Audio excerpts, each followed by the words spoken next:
As a social media manager, proving your worth is vital to the success of your business. If you can't show the difference that your work provides to their business, you're going to have a tough time showcasing the value that your services bring to the table. In this video, I'm going to share my screen and show you how to use a tool called Traject Social to build custom PDF reports that you can share with your clients. Now, for those of you who are new to this channel, hello. My name is Andrea Jones. I'm a social media strategist who spent the past 6 years fine-tuning my business, and now I'm excited to share with you what I know. Now, if you're looking for more ways to increase and shift and grow and build a better social media business, check out the Business Building Blueprint for Social Media Managers. You can find it by going to onlinedrea.com/blueprint. All right, let's dive into this tutorial. All right, so here I am inside of Traject Social, and I'm going to click on reports here. And what we're going to do is create a custom report by exporting a PDF. So I'm going to export and clicking on PDF report.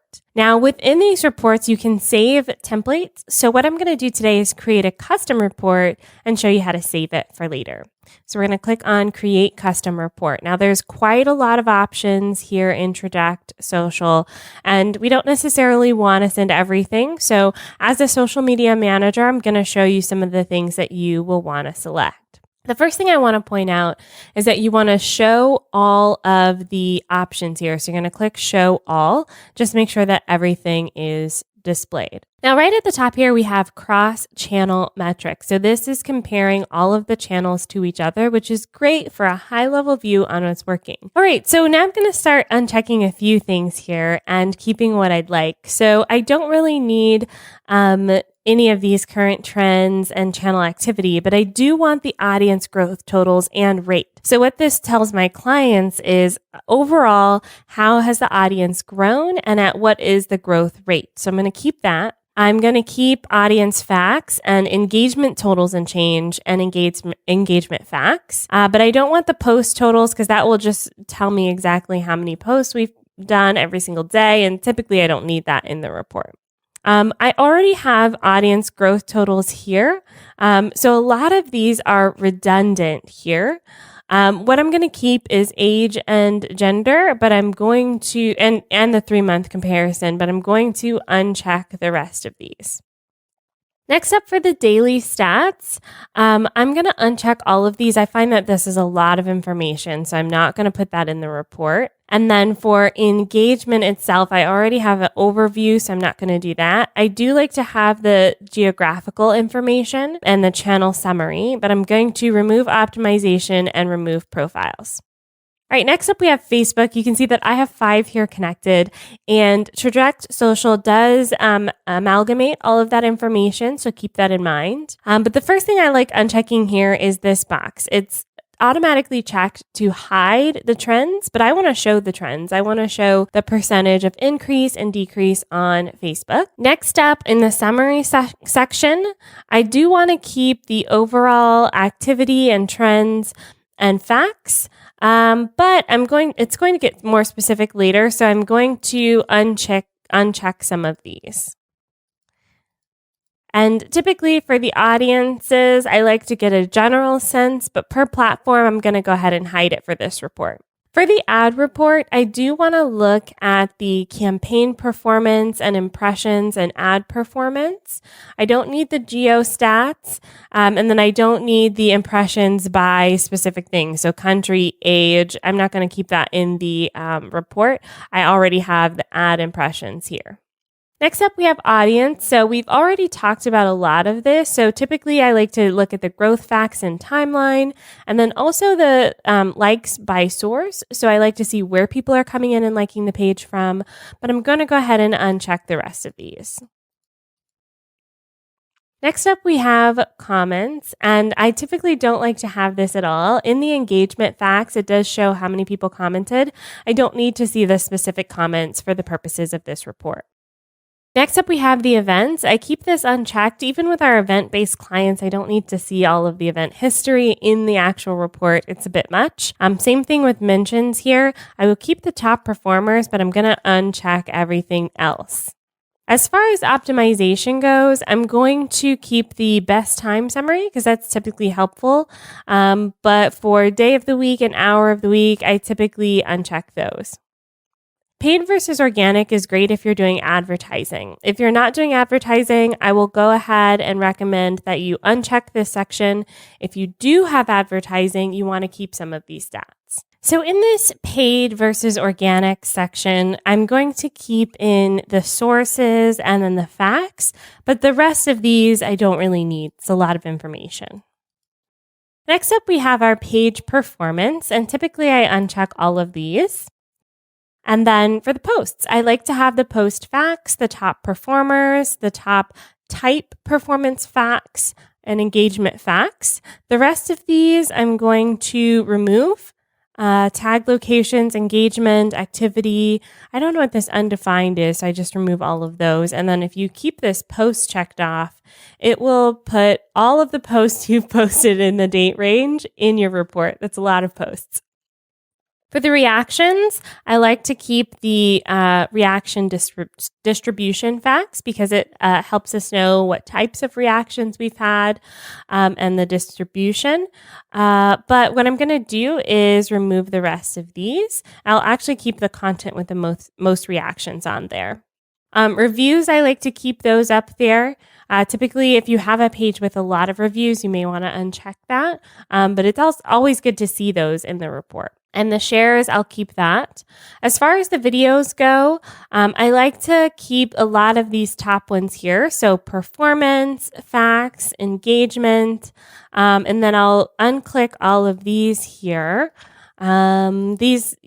I'll keep the stats facts here, but a lot of these, it's just a lot of information. So we're basically boiling this down to the key points. And if I scroll back up, you can see here that we still have quite a lot of information in this Facebook section of the report, but I've unchecked probably a bit over half. All right, moving on to Instagram, it's going to be very similar in that I'm going to uncheck this up and down, and I'm going to uncheck a lot of the same things here.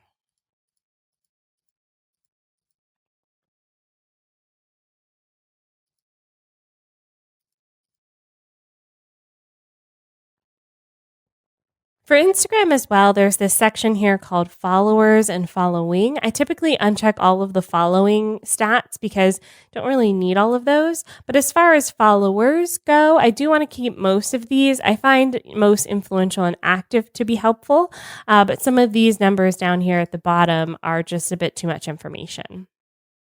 As far as the likes go, I will keep the average number of likes per media, daily number of likes, yes.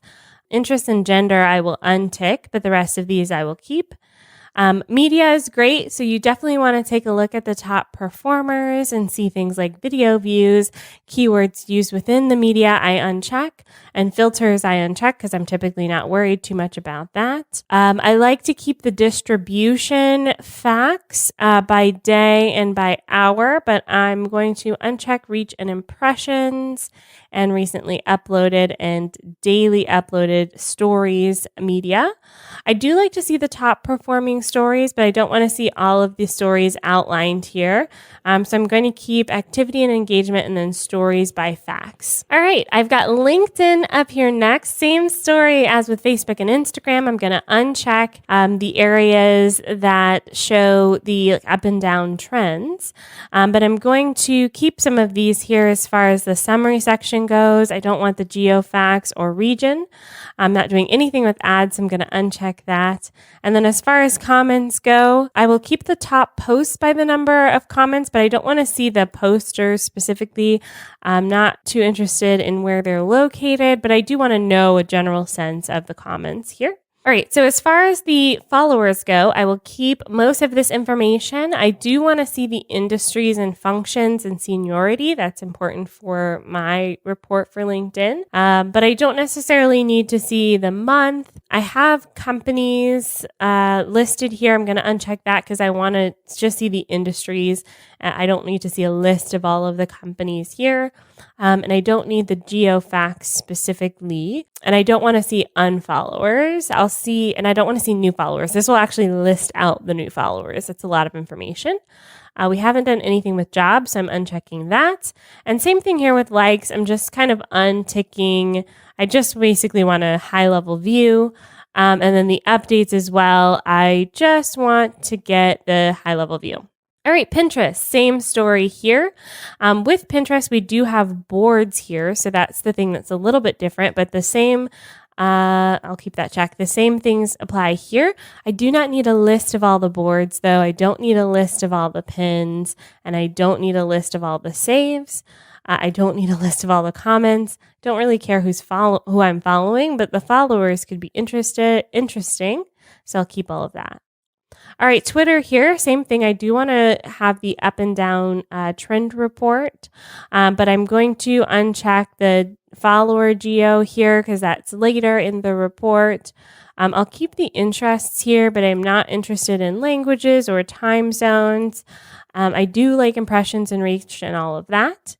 As far as following goes, I always uncheck that, but the followers, we will keep the country and world activity.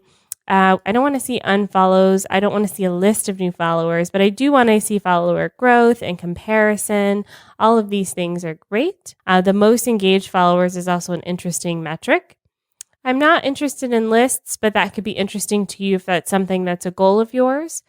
And then as far as the tweets go, a lot of this is great here, especially hashtags and that information. But I don't need to see engaged users I already have up above, and then a message analysis I don't really need, but I'll keep the best time optimization. All right, we're moving on to YouTube here. Same thing. I'm going to keep my trend report unchecked because I want to see that. And same thing here. I'm going to uncheck some of these bottom ones here because geo facts are later. And plus in my general summary, I have that report. We have our behavior report here for how people typically use the systems. I do like seeing that. Things like how many users are on mobile versus desktop is helpful. As far as the comments go, I will keep all of these except for a list of the comments. I don't need to see that.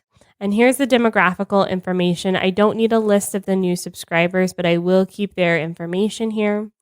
And then for the videos itself, I don't need a list of the videos. But I am going to keep in all the rest of these facts. All right, I do have Bitly here. So I'm going to keep all of this information here in Bitly because I find that interesting. Lastly, we have Google Analytics, which I find to be very important when proving your worth as a social media manager. So I'm definitely going to keep my trend reports here. And a lot of these I'm going to keep, especially if you have goal tracking with your client set up, keywords and sources like that, especially social media influence. Don't need the Alexa stats. And then I'm not running any specific campaigns, so I'm going to uncheck that. But I'll keep the campaign reports, the geo map, the goal tracking here as well, I'll keep. We have our page performance, which is great. Our keyword report, I have that high level checked off up here. So you can see keywords. I'm not really in the SEO game, so I'm going to check all of that off. And then, of course, we want the social network report here.